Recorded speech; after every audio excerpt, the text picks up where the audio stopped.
All right, let's take a look here today at spherical coordinates. It's just another way of representing points and equations. Of course, obvious reasons. It's good for spheres, cones, things like that. But just a little bit about the coordinate system first. If we have a point here in 3 dimensions,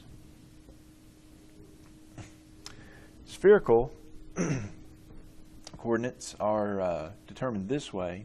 So we've got this point somewhere out here in space. That point x, y, z is equal to, in spherical coordinates, rho, theta, and phi, or phi, as determined by this. Rho is just the distance from the origin to that point. Rho is the distance from the origin to our point, straight to it there. And for obvious reasons, rho has to be greater than or equal to 0. Theta is one we're familiar with. Theta is the same angle theta as in polar or cylindrical coordinates.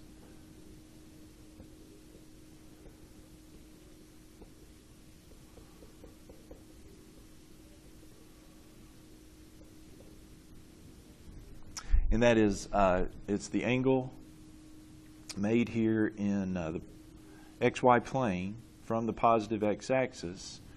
And so let's say this point drops down to here in the xy axis. And so theta is that angle right there.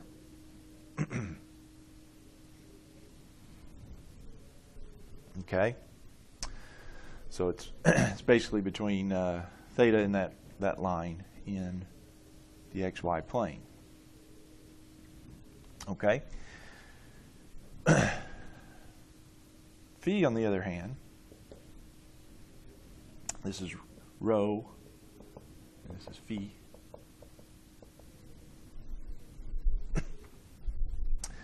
Phi is the angle here that we make with the positive z-axis. That's the angle. So here's our line to the point, and so phi is the angle we measure from the positive z-axis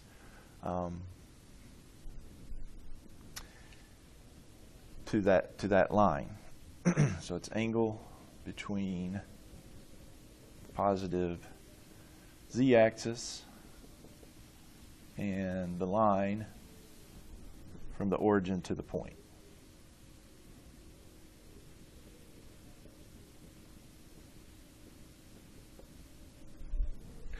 And there is a restriction on phi. It has to be the maximum it can be is 180 pi degrees. So it ranges from 0 to pi. Theta can be any angle, but the restrictions on phi is that it has to be from 0 to pi. And sometimes you might see this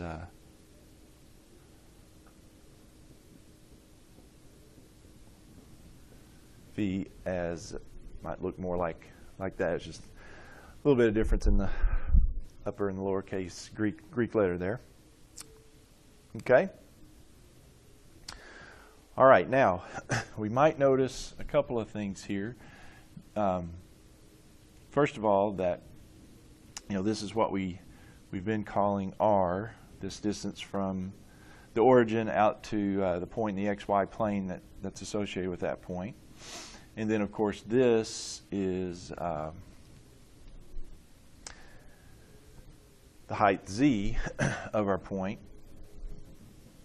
And so based on the angle phi, because that angle phi would be the same angle would be in this right triangle here that we've got, RZ and then rho.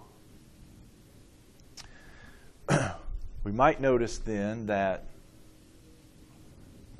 Z would equal rho times the cosine of phi.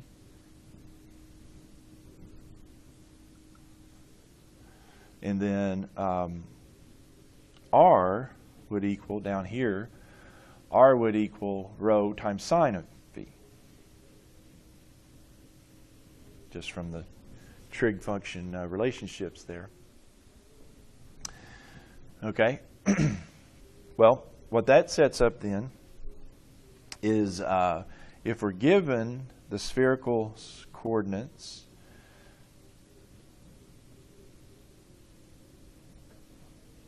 rho, theta, phi, then the cylindrical coordinates that would match up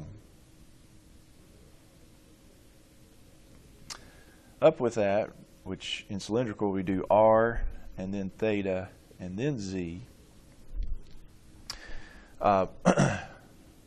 Well, like we said, R would be rho sine phi. Of course, theta would be equal to theta. That's the same angle. And then Z would equal rho cosine phi. So we could convert, just see the relationship. Okay? Now we also might note here, again from the triangle, that we've got a little Pythagorean theorem going on here. So we've got R squared plus Z squared would equal rho squared.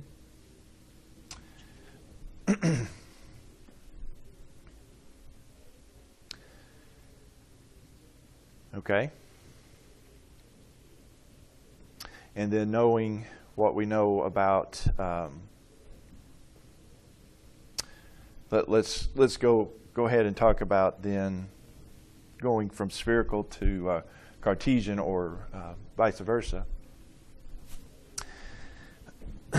Right there.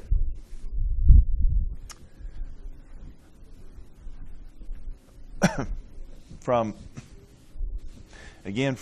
cylindrical and polar, we know that x equals r cosine of theta. Well, if r in this case is, just wrote it down, r was rho sine phi, then if we make that substitution there, we have rho sine phi cosine theta. That would equal the x, and so that would give us a way to convert from spherical to the x value. And then the y value, of course, is r. We know that's r sine theta, and so r again is rho sine phi. So y would be rho sine phi times sine of theta. That would give us our y. And then, of course, z in Cartesian, we already know that's rho cosine phi. Okay? And one other quick point here. Again, we know that rho squared equals r squared plus z squared. And then from the fact that we know from polar or cylindrical, r squared equals x squared plus y squared. And so if we make that, we get a nice conversion for rho there. Rho squared equals the square root of x squared plus y squared plus z squared. So those all should help us along the way if we need to convert from one to the other. That, of course, helps us if we have Cartesian. This will help us find the rho value for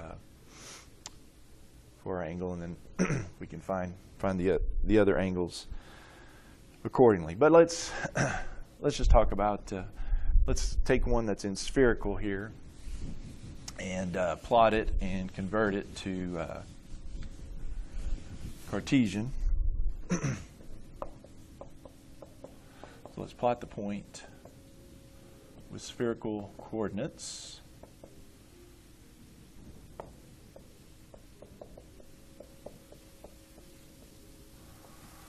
Two square root of 2, comma, pi over 4, comma, pi over 3. Plot it and then convert it to Cartesian.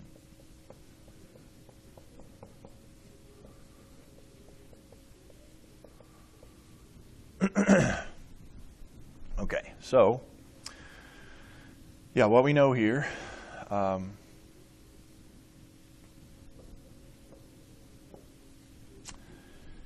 right, so this is our rho, this is our theta, and this is our phi. So rho is 2 square root of 2, theta is pi over 4, and phi equals pi over 3. Well, starting with what we know, theta is pi over 4. That's the angle in the xy plane from the positive x-axis. And so we know we're going to go out 45 degrees here. So it's somewhere along that, with that. Okay.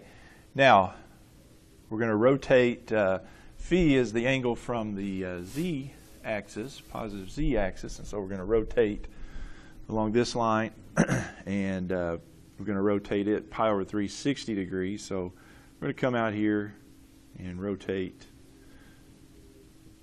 pi over 3, this is pi over 4 degrees, and it's got to be kind of in this plane here. So pi over 3, and the rho tells us how far from the origin we're going to go out from that, and so 2 square root of 2 units out there, and so we're somewhere out, sitting out in space, right about here. Now okay, and so this line comes down something like that. So we're out from this, coming out of the board there, but kind of hard to sometimes draw, but that's what we got, okay? All right, now in Cartesian, we know x equals r cosine theta, and r is rho sine phi, and so x is going to be rho, which is 2 square root of 2, times sine of phi, sine of pi over 3, which is square root of 3 over 2, and cosine of theta, which is pi over 4, so that would be square root of 2 over 2. And so we wind up with, 2's cancel, so we wind up with 2 square root of 3 over 2, so that's just square root of 3. The x value is square root of 3. The y then would be r sine theta, but r in spherical is rho sine phi. So we have rho sine phi times sine of theta. So y would be 2 square root of 2 times sine of pi over 3, which is square root of 3 over 2. And then sine of pi over 4 is also square root of 2 over 2, so that's going to work out to be also square root of 3, same numbers. Turns out in that case. All right, and then z equals rho cosine phi, and so that would be 2 square root of 2 times the cosine of pi over 3. That's how you get your z. So that would be 2 square root of 2. Cosine of pi over 3 would be a half. And so we're talking about z being the square root of 2. So it's square root of 3, comma, square root of 3, comma, square root of 2.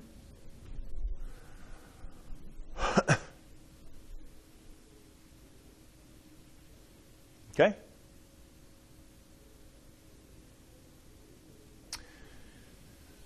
All right.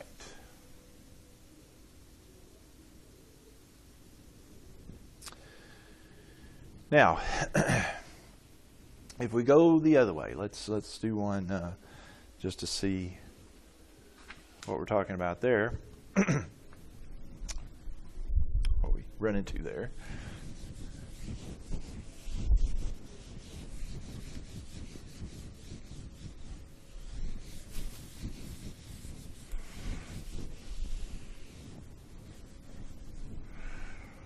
Okay, so let's convert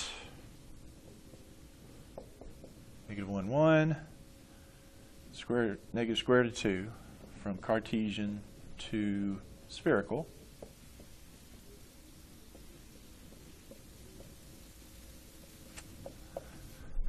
Go the other way here. Okay, so we want a rho, theta, and phi. Okay, so rho said if we know that rho squared equals x squared plus y squared plus z squared, then obviously rho, since it's greater than or equal to 0, is the square root of x squared plus y squared plus z squared. So rho is going to be the square root of negative 1 squared 1, positive 1 squared 1, and then negative 2, a negative square root of 2 squared, that would be 2. So rho is going to be the square root of 4, which is positive 2. Okay? All right. Now, we know, thetas are regular theta, and we know that the tangent of theta equals y over x, and so here theta would be, tangent of theta would equal 1 over negative 1, and so that is tangent of theta equals negative 1, which if we do our inverse tangent,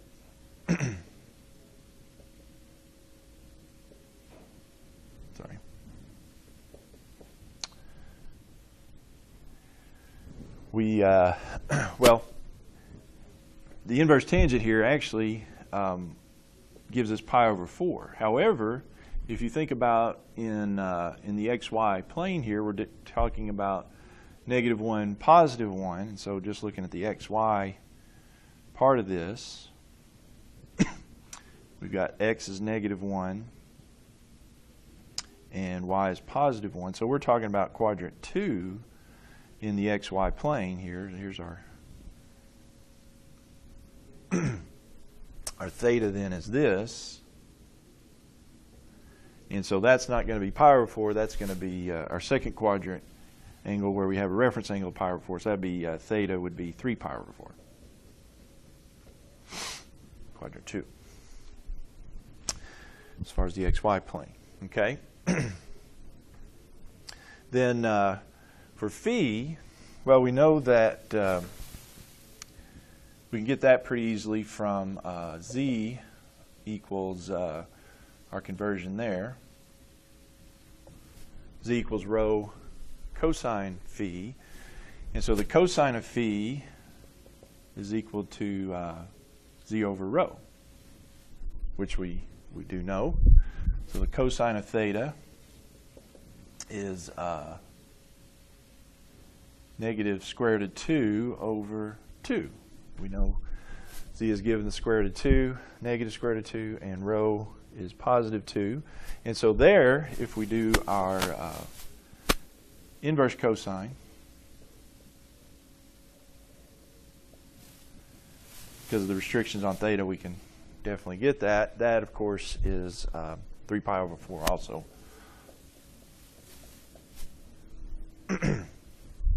Oh, sorry. These are phi's, not thetas. So the cosine of phi is z over rho. So the cosine of phi would be negative square root of 2. So phi is going to be the inverse cosine of square root of 2 over 2. So phi is also 3 pi over 4. So in spherical, this would be rho, which is 2, theta, which is 3 pi over 4, phi, which is 3 pi over 4 as well. Okay, so you just run into some angle things you have to interpret sometimes. All right.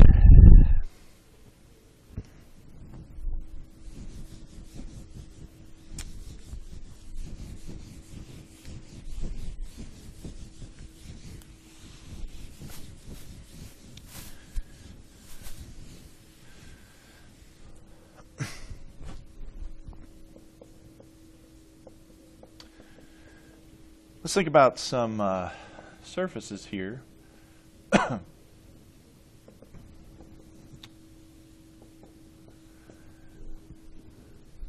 That are given in spherical coordinates. If we have rho equals 5, well, this is one of the good things about having spherical coordinates.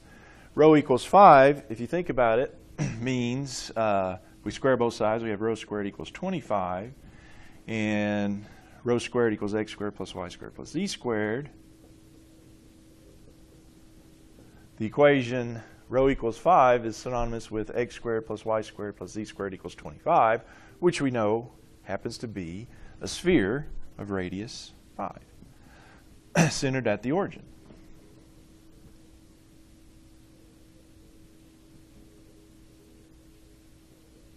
Okay, so rho equals 5 is a nice, neat equation for describing a sphere. Rho equals any constant would be a sphere centered at the origin at that radius. All right. Also, like we said before, spherical coordinates are good for spheres. And they're also good here for this one. This is phi equals pi over 3. So that means we're talking about all the points with the angle phi equals pi over 3. Well, that's the angle with the z-axis. And so we're talking about all of these points where we have an angle of pi over 3 from the z-axis. All right, and so if you think about all those points where we've got that angle being pi over 3, so if we go around here, with all those angles, same pi over 3, so rotate out that way, and then this way, and so we get what we wind up getting is a cone, because yeah, you can just keep those going. It doesn't have to be necessarily that long. And so you just get a nice cone shape, infilly going infilly out there. So yeah, phi equals pi over 3, that's the cone above the xy plane.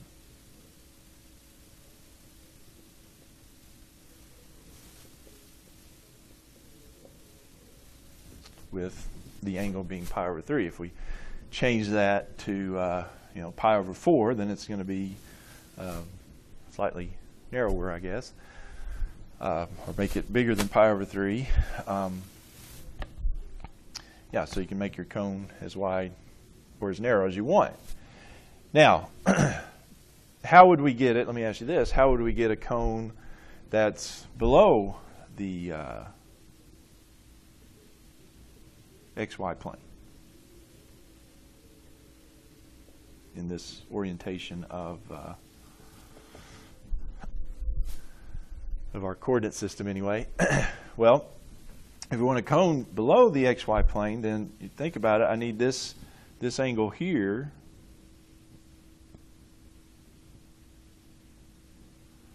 I need this angle here to be where then our go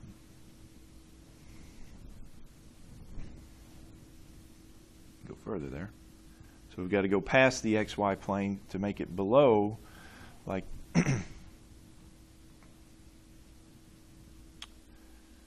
here. So yeah, we're going to have to, how would we get one like that? Well, to go past the xy plane would be at pi over 2, and so we're going to have to go beyond pi over 2. So phi equals c, where c is somewhere between pi over 2 and pi. That's how you could put this.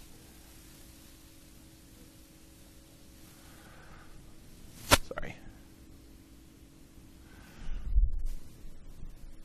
That's how you get. So you're going to go to the xy plane and then just go beyond it. And so phi equals something between pi over 2 and pi would give you a cone below the xy plane, upside down in our normal orientation there. Okay. All right, so let's also here, a couple other things with spherical. So yeah, cones and spheres, very good to write in spherical coordinates.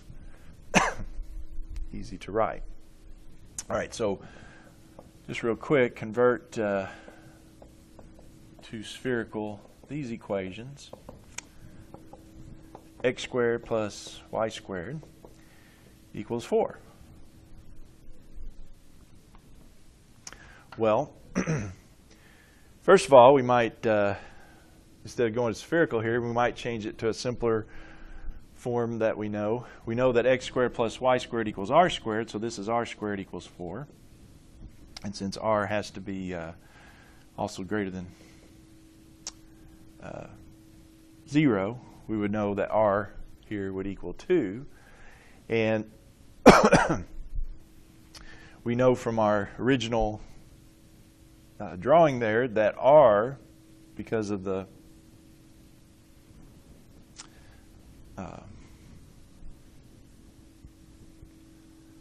right triangle that we get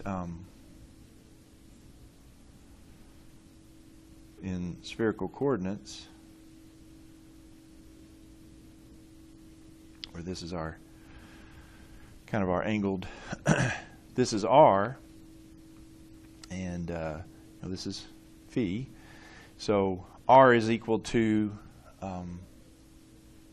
rho sine of phi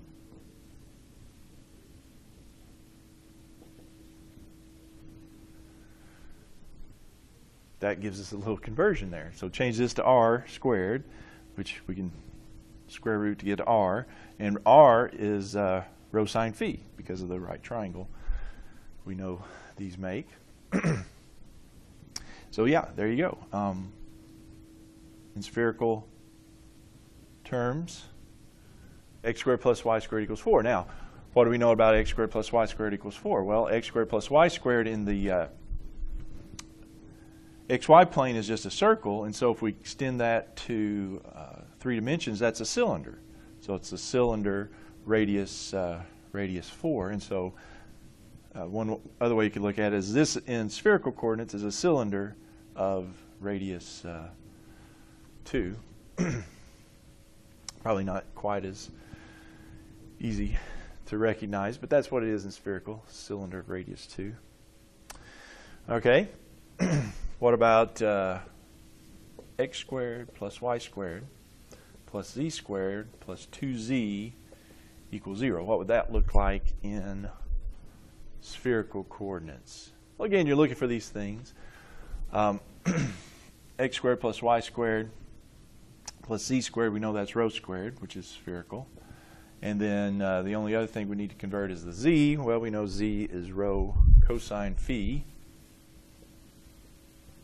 This is actually maybe an easier one than the first one. So spherical coordinates, that would be the equation of that, which that's going to be a sphere shifted a little bit. I guess 2 units down, but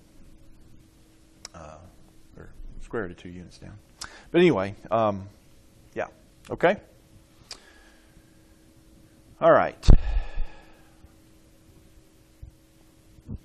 Well, talk about integration here. Let's talk about integrating with spherical coordinates. Well, it turns out if we're integrating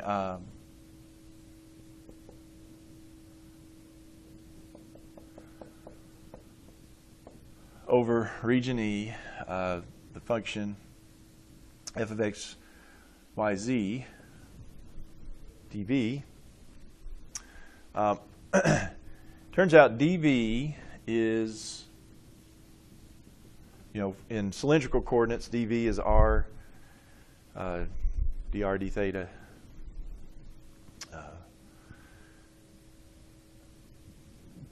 Well, in spherical coordinates, dv equals, the book shows y, but it's rho squared sine of phi d rho d theta d phi.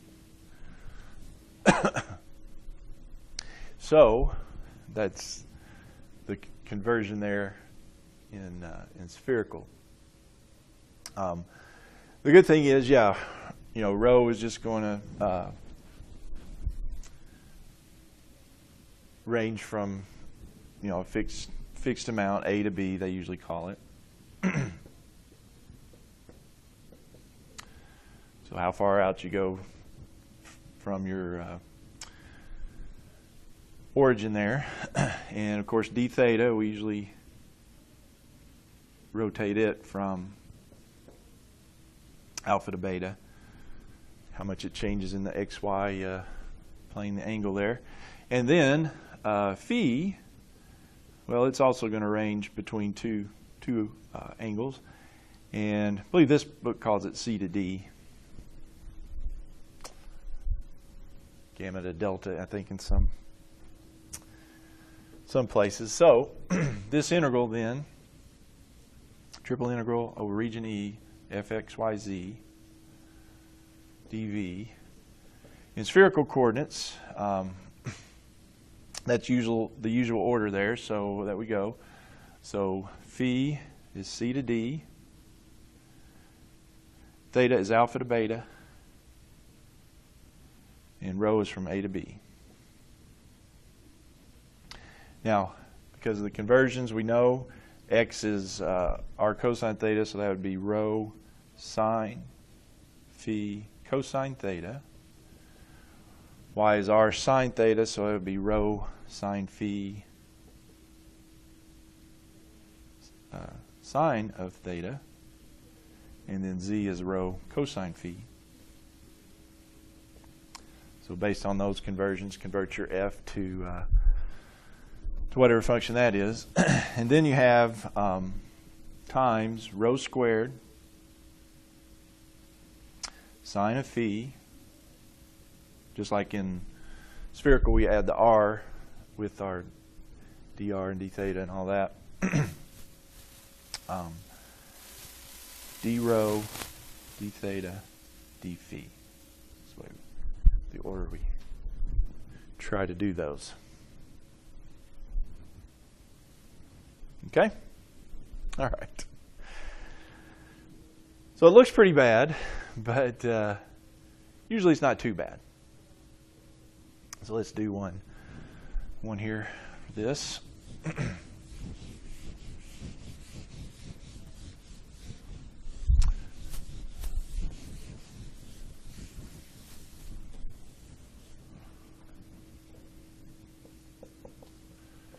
We evaluate the triple integral over region E, 16z dv, where E is the upper half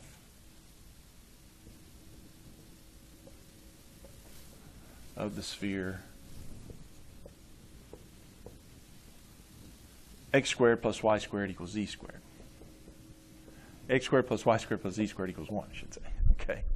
So we've got the upper half of that sphere is what region E is here, and we're going to integrate 16z with respect to it. So, yeah, the hard part here basically is getting our limits for rho and theta and phi. Well, since we're talking about a sphere, you know, x squared plus y squared plus z squared equals 1, that is simply then rho equals 1, isn't it? And so we're integrating over that solid top half of the sphere, and so rho here is going to range from 0 to 1 to the outside of the sphere. Okay, so that one's easy enough, since that's what that is. That's a sphere of radius 1. So rho will go from 0 out to 1. All right, and if you think about it in the xy plane, then we're talking about top half of the sphere, and so theta's going to go all the way around. Theta goes from 0 to 2 pi.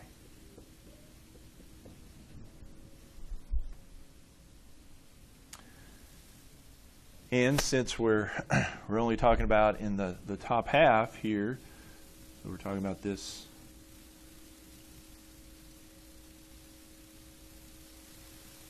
in the top half of the sphere.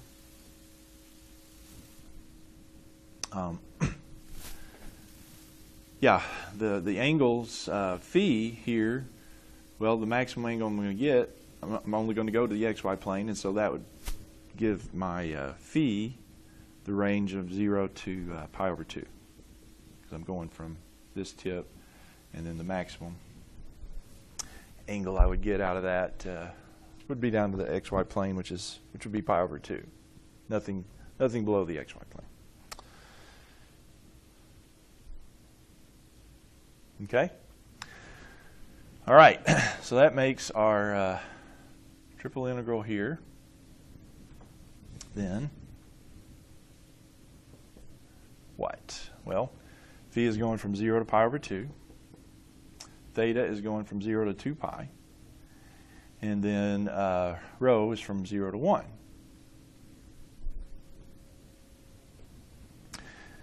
Our function is 16z. Well, we know z is rho cosine phi.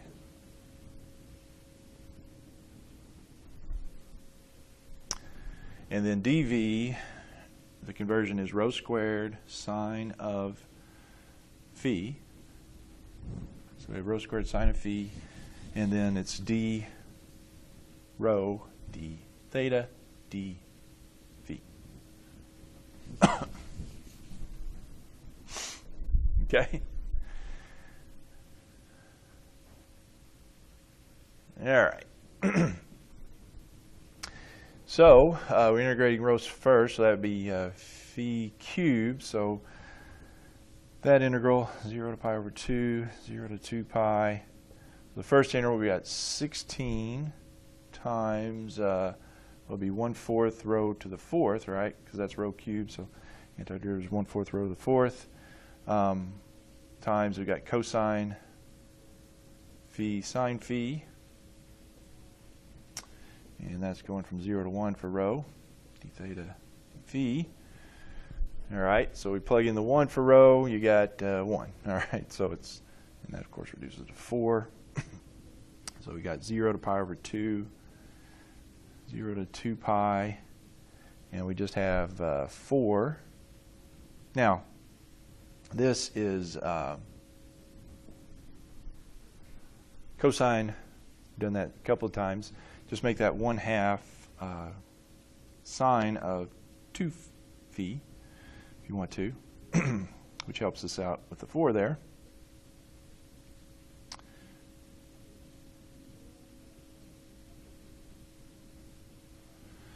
And yeah, we'll we're left with 2 there.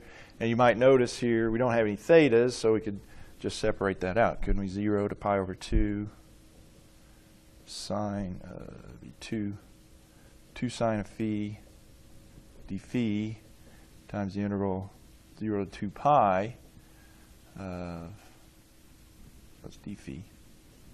And do this one d theta, just 1 d theta. Right here yet. So it's 2 sine of 2 phi d phi times just the integral. That's just going to be 2 pi, isn't it? We're just doing 1 d theta. 0 to pi over 2, so this would be u is 2 phi, so that'd be a half, so we're just going to have sine of, negative sine of u, so the antiderivative is negative cosine of u, so it'd be negative, the 2's are going to cancel because you have a factor of a half. Anyway, so we're going to do negative cosine of 2 phi from 0 to pi over 2, which makes it, let's see, pi over 2, the cosine of pi over 2, that's 0, minus cosine of 0 is negative 1.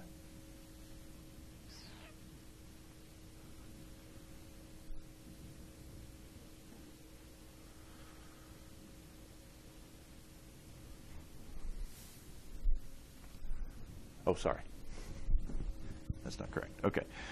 All right, so if we plug in pi over 2, we have the cosine of negative the cosine of pi minus negative cosine of 0. So it's plus cosine of 0. Cosine of pi is negative 1, so negative cosine of... Do it over here. Okay. So this would be... cosine of pi is negative 1, so negative cosine of pi would be positive 1, plus positive 1, so we have 2 times 2 pi, which is 4 pi. Okay.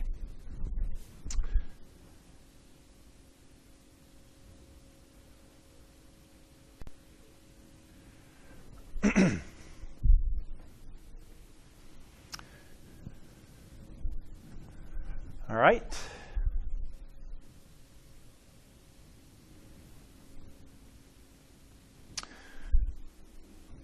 Okay, all right, let's see. Do one more here.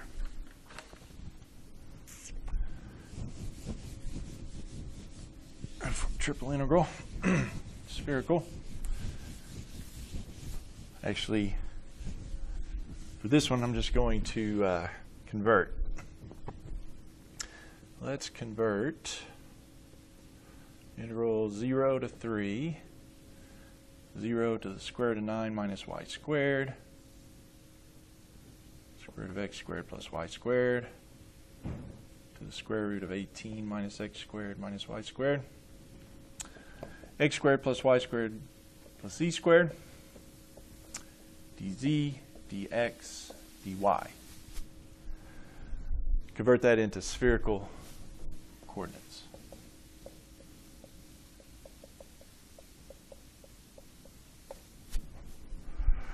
Okay, so what we've got, of course, z here is between these two. So square root of x squared plus y squared to the 18 minus x squared minus y squared. The next is the x, so x is between 0 and the square root of 9 minus y squared. And then y, of course, 0 to 3. All right. So let's look at these two first. This tells me, if you're just looking at in the xy plane here, we're going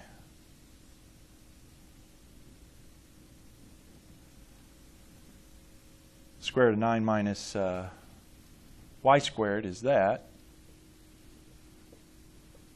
It's the right half of a circle. And since y is only ranging from 0 to 3, we're talking about a quarter circle there. And so what that gives me is the fact that theta here, since theta is the angle in the xy plane, theta has to be between 0, and pi over 2. Okay? All right, now, if we look at the z here, the lower bound of z, we've got the square root of x squared plus y squared.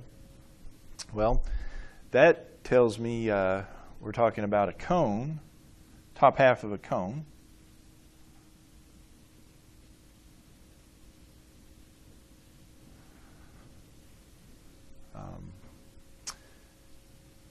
Recognize that. And then the upper bound, z equals the square root of 18 minus x squared minus y squared. What about that? Well, if you square both sides, you got z squared equals 18 minus x squared minus y squared, which is x squared plus y squared plus z squared equals 18. And so there we're talking about a sphere, radius square root of 18, centered at the origin.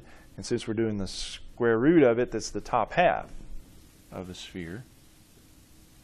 And so basically what we're doing, we're integrating over,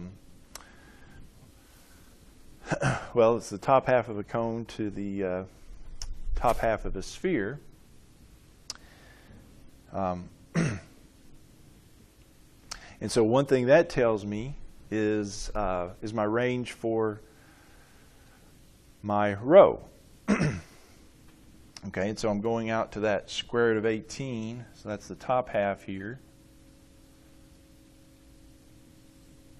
And so rho is going from, my cone is in here, so I'm going to start at 0 and then go out to the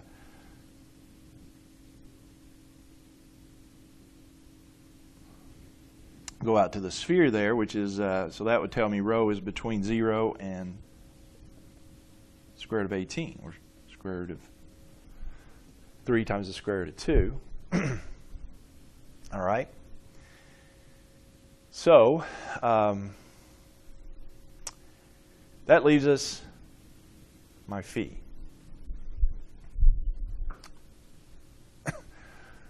Okay, well, basically what I've got here is I need to, for phi, I need to know what where the two of these intersect, where the sphere and the cone intersect. So let's solve this equation here. Well,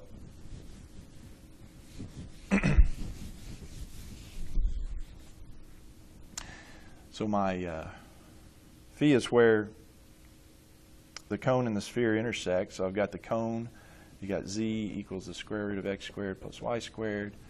And for the sphere, I've got the other version of it, x squared plus y squared plus z squared equals 18. And so here, one thing I could say is that x squared plus y squared equals z squared. And so let's plug that in for x squared plus y squared. Then I'll have basically these two equals z squared. So I've got 2z squared equals 18. So z squared equals 9. So z equals 3.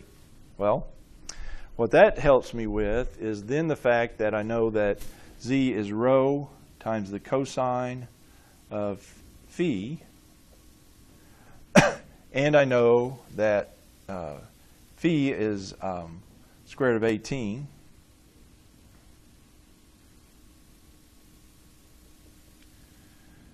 Then the cosine of phi would have to be equal to 3 divided by the square root of 18, which is 3 divided by 3 square root of 2, like we said. So that's 1 over the square root of 2. And so phi here, where they intersect, would be the inverse cosine of 1 over square root of 2, which is square root of 2 over 2, which is actually pi over 4. And so phi is going to range from here to pi over 4.